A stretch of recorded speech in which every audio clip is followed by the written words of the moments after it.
Pleasant day once again, dear grade 11. Welcome to the second topic of our week 4.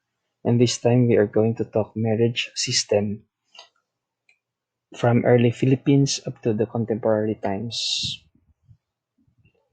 Traditionally, our marriage system in the Philippines started with the courtship, and this is the most popular, way of courting a girl or a lady, a Filipino way of courtship, the Harana system, or the singing of the boy to the girl and the family of the girl.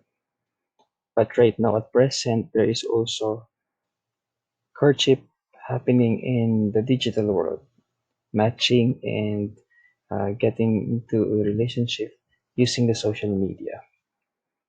We see the two different ways of courtship before and today. I hope that there is still a traditional way of courtship happening in our country. During the pre-colonial period, marriage in the Philippines was arranged usually between a man and a woman belonging to the same status, or this is what they call pre-arranged marriage, especially done by the dato or uh, the higher class in the society. If a man married a woman, she is considered as the legitimate wife called asawa, and their children were regarded as the legitimate and legal heirs. Polygamy is the practice of marrying multiple spouses. However, other women after the legitimate wife were known as concubines. They were considered illegitimate, including their children, and thus excluded from inheriting any property from the father. But I guess this is a old practice. But right now, I guess there is no such thing as illegitimate. Marriage customs. Marriage should be consented by the parents of the couple.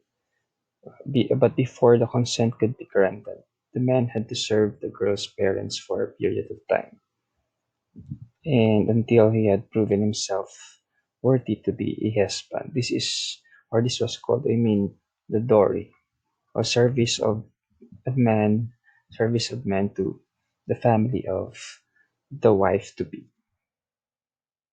The wedding ceremony varied according to the class status. As for the nobles, there is or this a representative would fetch the bride to the groom's house.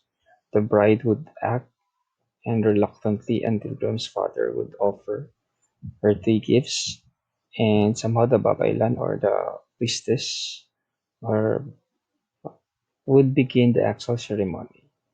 And this includes the rice ceremony, in which the priestess would shout and the guests throws uncooked rice upon them, and the guests would also shout, and the ceremony ends there. These are the ways of a wedding ceremony happened before.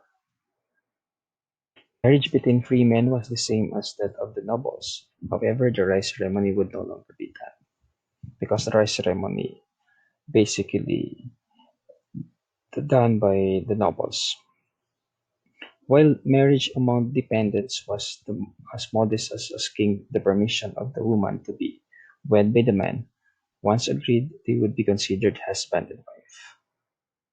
And then the Muslim marriages ceremony is held at the village chief's house and is solemnized by the Haji, who will be reading the instructions to the couple. These are the traditional marriage of our brothers and sisters, Muslims. Marriage between couple from different classes for even the number of children also is maybe determined, and then from odd number also. Um, and then this may follow the social classes. And then in the even number of children, and the odd number of children on which mother's social status, the youngest among the odd number, and etc. I think this is the way where they determine the social status of um, the siblings or children before. Types of marriages. There are civil and religious marriages, monogamous marriage, interfaith marriage, and polygamous marriage. Civil and religious is a marriage that is licensed and recognized. Monogamous, when you are in monogamous marriage, you have dedicated yourself to living out the rest of your life with this one person. Interfaith, if you and the person you want to marry are different religious faiths. And polygamous, the opposite of monogamous. Marriage is a polygamous marriage. This is the type of marriage where you have more than one spouse. There is also shotgun marriage, takes place because the couple are unexpectedly having a baby. Same-sex marriage is when the two people of the same gender get married. And I guess in the Philippines, there is no same-sex marriage yet.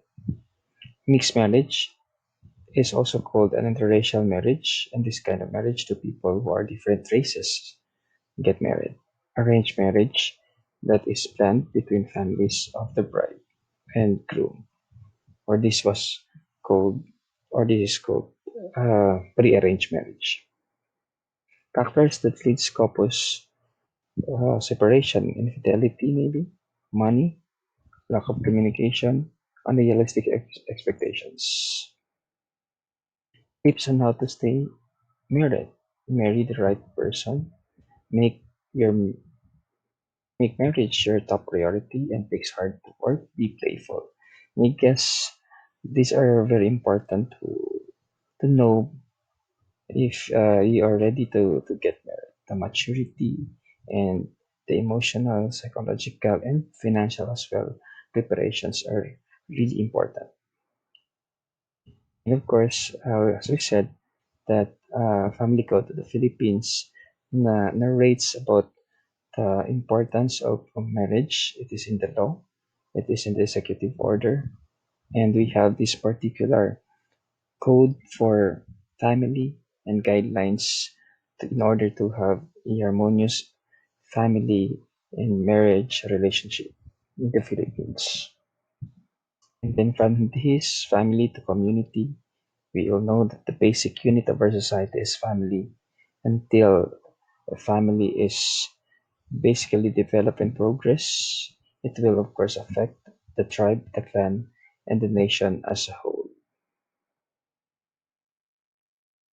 Thank you for listening. This is very important to study family and marriage in our study or studying UCSP.